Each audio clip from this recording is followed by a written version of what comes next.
एक समय की बात है। एक नागलोक था। उसमें बहुत शांति का माहौल था।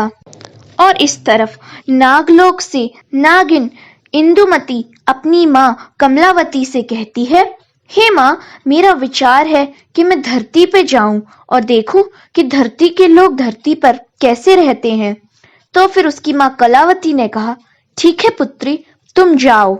जैसे ही नागिन इंदुवती धरती पे पहुंचती है, वहां उसे एक छोटा बच्चा रोते हुए दिखाई पड़ता है। उस बच्चे को रोते हुए देखकर इंदुवती उसके पास जाती है और उस बच्चे से उसके बारे में पूछती है कि बच्चे, तुम यहाँ क्या कर रहे हो? तुम इस तरह रो क्यों रहे हो? और तुम्हारे माता पिता कहाँ हैं? तो वह बच्चा बोलता है, मेरा नाम मोहन है और मेरे माता पिता नहीं हैं। फिर इंदुवती कहती है, नहीं है? कहाँ नहीं है? तुम हमें बताओ, क्या पता हम तुम्हारी किसी प्रकार मदद कर सकें। तो वह बच्चा कहता है, नहीं, मेरी मदद कोई नहीं कर सकता। मेरे माँ बाबा एक ऐसी दुनिया में हैं जहाँ से कोई वापस नहीं आ सकता। तो फिर इंदुवती अपने मन में सोचती है, ये है तो बच्चा, लेकिन अपनी बातों से बड़ा समझदार प्रतीत होता है। ये सोचकर इंदुवती उस बच्चे से पूछती है, मोहन बेटा, तुम अपने माता पिता का पता जब तक हमें नहीं बताओगे, तब तक हम उन्हें कैसे ढूंढेंगे? बताओ, आखिर कहाँ है तुम्हारे माता पिता? तो वह बच्चा कहता है कि मेरे माता पिता मुझे छोड़कर हमेशा के लिए भगवान जी के पास चले गए हैं। क्या आप उन्हें वहां से ला सकती हैं दीदी? तो फिर इंदुवती कहती है, नहीं, हम उन्हें वहां से तो नहीं ला सकते, लेकिन हम आपको वचन देते हैं कि हम कभी आपको अकेला नहीं छोड़ेंगे। आप हमारे साथ हमारे नागलोक चलेंगे। तो वह बच्चा कहता है, लोग? कैसा लोग? दीदी, आप कोई एलियन है क्या? कैसी बातें कर रही हैं? तो इंदुवती कहती है कि हमें इस बच्चे को सच बताना चाहिए। नहीं नहीं, अगर इस बच्चे के मुंह से गलती से भी निकल गया कि हम कोई आम इंसान नहीं बल्कि नागिन हैं, तो बहुत बड़ी गड़बड़ हो जाएगी। लेकिन ये बताएगा भी किसके सामने? इसका तो कोई अपना भी नहीं है। हम एक काम करते हैं, हम इसे अपने सच के बारे में बता देते हैं। तो वह बच्चा कहता है, बताओ ना दीदी, आप चुप क्यों हो गई? तो फिर इंदुवती कहती है, नहीं नहीं, हम कोई एलियन नहीं है, हम तो नागिन हैं, नागिन। इंदुवती की यह बात सुनकर उस बच्चे के चेहरे पे मुस्कुराहट आ जाती है और वह इंदुवती से कहता है, अगर आप नागिन हैं तो मैं नेवला हूँ, और नागिन तो नेवले से हार जाती है, इसीलिए मैं नेवला बनूंगा। तो इंदुवती अपने मन में सोचती है, ये बच्चा तो हमारी बात पे विश्वास कर ही नहीं रहा, लेकिन कोई बात नहीं, हम अगर इसे अपना असली रूप दिखाएंगे तो शायद ये विश्वास कर ले। इतना सोचकर इंदुवती उससे कहती है, यदि तुम विश्वास नहीं कर रहे हो तो आओ हमारे साथ। तब इंदुवती मोहन को अपने साथ लेकर एक घने जंगल में चली जाती है और उस जंगल में जाकर मोहन के सामने अपने असली रूप में आ जाती है। इंदुवती को अर्धनागिन रूप में देखकर मोहन बहुत डर जाता है और कहता है, तुम तो असली नागिन हो, तुम मुझे खा जाओगी ना, मुझे छोड़ दो, मुझे छोड़ दो। तो इंदुवती कहती है, नहीं मोहन, हम तुम्हें कुछ नहीं करेंगे, तुम बेफिक्र हो जाओ, हम तो तुम्हें यकीन दिलाने के लिए अपने अर्धनागिन रूप में आए थे। हम तुम्हें अपने साथ नागलोक लेने के लिए आए हैं। पहले हम धरती लोक पे किसी कार्य के लिए आए थे, लेकिन जब हमने तुम्हें रोते हुए देखा तो हमने सोचा हम तुम्हें अपने साथ नागलोक ले चलें। तब इंदुवती मोहन की तरफ बढ़ती है, लेकिन मोहन पीछे हो जाता है। मोहन को इस तरह डरते हुए देखकर इंदुवती अपने इंसानी रूप में आ जाती है और मोहन को समझा बुझाकर अपने साथ नागलोक ले जाती है। नागलोक में इंदुवती मोहन को अपना बेटा बनाकर रखती है। एक दिन मोहन नाग नागिन के बच्चों के साथ खेल रहा था और तभी नागिन का बच्चा मोहन को डस लेता है।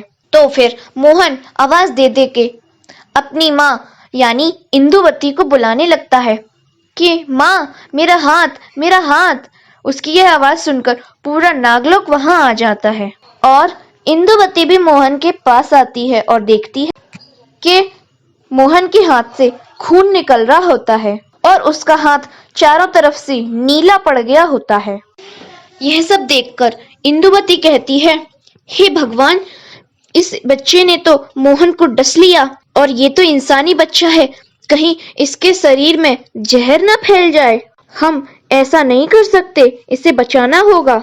और इंदुवती मोहन को अपने साथ नाग महल ले जाती है और उसके हाथ पे अपना हाथ रखते हुए और अपनी जादुई शक्तियों से उस जख्म को भर देती है और उसे सुला देती है और मन में सोचती है, हमने इसका जख्म तो सुखा दिया, लेकिन कहीं ऐसा हो ना हो कि नाग का जहर इसके पूरे शरीर में फैल जाए। अगर ऐसा हुआ तो नहीं नहीं, ऐसा नहीं हो सकता।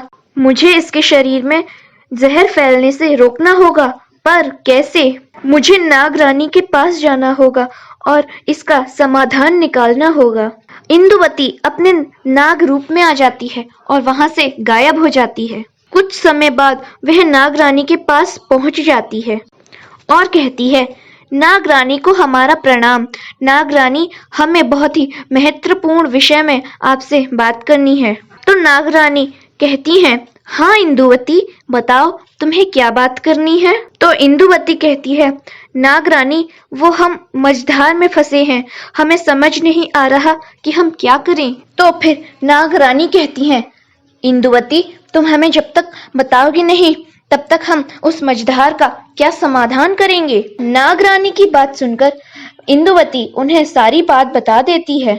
यह बात सुनकर नाग रानी इंदुवती की तरफ बढ़ती है और कहती है कि तुम एक इंसानी बच्चे को नागलोक में लेकर आई हो, सच में? हाँ नाग रानी, कि वो बच्चा सच्ची में मासूम प्रतीत हो रहा था। तो नागरानी उससे कहती हैं, इंदुवती, तुम्हारी बुद्धि भ्रष्ट हो गई है या तुम पागल हो चुकी हो।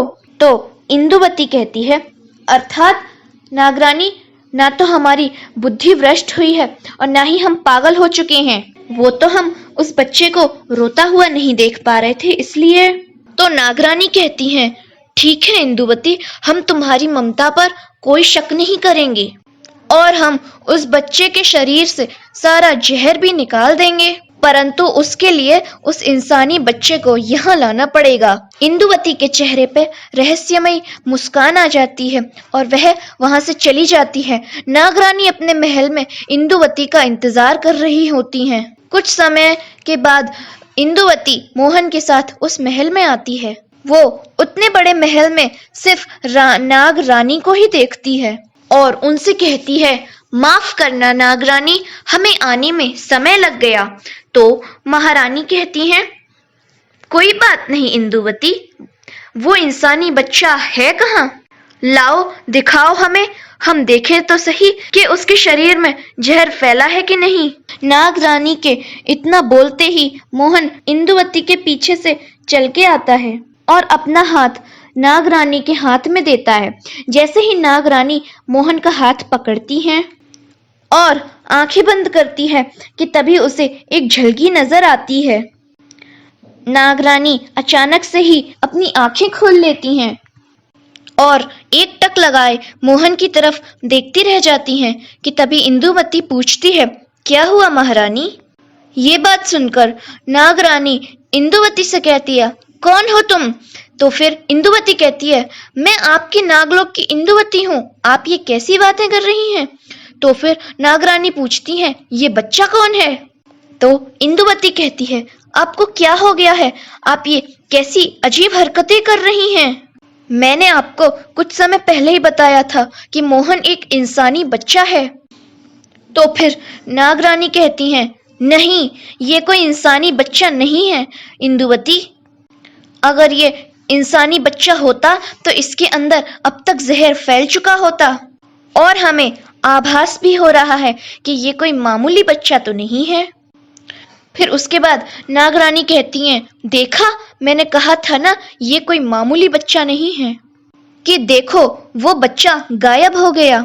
नागरानी ये बात बोल ही रही होती हैं कि तभी उनके सामने वो बच्चा आ जाता है और वो अपना रूप बदल देता है और नागरानी से कहता है, सही जाना तूने नागरानी, मैं कोई इंसान का बच्चा नहीं बल्कि एक नेवला हूँ, नेवला। याद करो, आज से कुछ साल पहले तुम नागिनों ने हमें बड़ी आसानी से हरा दिया था, और अब देखो मैं यहाँ नागलोक में आखिरकार आ ही गया, और मैं अब तुम्हें मारकर पूरे नागलोक पे राज्य करूंगा। तो फिर नागरानी कहती हैं, तू मेरा कुछ बिगाड़ भी नहीं सकता है। तो फिर वह कहता है कि जब मैं तेरी नागिन को बंदी बना सकता हूँ, इस नागलोक में आ सकता हूँ, तो मैं तुझे भी हरा ही सकता हूँ। तो फिर नागरानी कहती हैं, बंदी? तुमने किस नागिन को बंदी बनाया? कि तभी इंदुवती भी अपना रूप बदल लेती है और कहती है, हाँ नागरानी।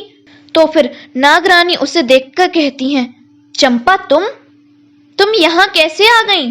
कि तभी इंदुवती बनी यानी चंपा नागरानी को वह सब बताती है कि वह मोहन को कैसे लाई, और बताती है कि तभी उसके सर पे किसी ने वार किया था और वह वहीं मूर्छित हो जाती है, और बताती है कि इंदुवती उससे क्या कहती है। इंदुवती कहती है, ये तुम सही नहीं कर रहे हो, मेरा भेष बदल के तुम नागलोक नहीं जा सकते। तभी चंपा कहती है, अपना मुंह बंद रख, और मोहन से कहती है, और तुम यहाँ खड़े खड़े क्या देख रहे हो? निकालो इसके गले से ये नागमहल का हार। ये सब जानने के बाद नागरानी को कुछ समझ नहीं आ रहा था कि अब उन्हें क्या करना चाहिए। कि तभी नेवलों का हमला नागमहल में होने लगता है। कि तभी नागरानी अपना विशाल रूप ले लेती है और अपने मुंह से हर तरफ आग फैलाने लगती है। उसकी इस आग से कई नेवले झुलसकर मर जाते हैं, और तभी चंपा और मोहन बना नेवला नागरानी के ऊपर हमला करते हैं। नागरानी अपने रौद्र रूप में थी, और जैसे ही वह उस नेवले पे वार करती हैं, उसके गले से वह लॉकेट निकलकर गिर जाता है। वो लॉकेट जैसे ही टूटता है, उस लॉकेट की बोतल अपने आकार में आ जाती है, और अपने आकार में आने के बाद वह बोतल फट जाती है, जिसमें से इंदुवती निकलती है। कि तभी मौके का फायदा उठाकर चंपा नागरानी पे हमला करती है। कि तभी इंदुवती बीच में आ जाती है और वह जानलेवा हमला इंदुवती पे हो जाता है। यह सब देखकर चंपा जोरों से चिल्लाती है, इंदुवती। उसके बाद इंदुवती कहती है, मैं तुझे नहीं छोड़ूंगी चंपा। जो हश्र कुछ सालों पहले तेरे नेवलों के साथ हुआ था, वही हश्र मैं तेरे साथ करूंगी। फिर उसकी यह बात सुनकर नागरानी अपने पंचमुखी रूप में आती हैं और चंपा को अपनी कुंडली में लेकर डस लेती है। उसे डसने के बाद उसे नीचे फेंककर अपने पंचमुखी मुंह से आग निकाल के उसे जला देती है, और उसका काम वही तमाम कर देती है। चंपा को खत्म करने के बाद वे लोग महादेव के मंदिर में जाते हैं और महादेव को प्रणाम करने के बाद खुशी पूर्वक रहने लगते हैं। तो कैसी लगी आपको ये कहानी? हमें कमेंट बॉक्स में कमेंट करके ज़रूर बताएं। साथ ही हमारी ये कहानी ज़्यादा से ज़्यादा लोगों को शेयर करें। धन्यवाद।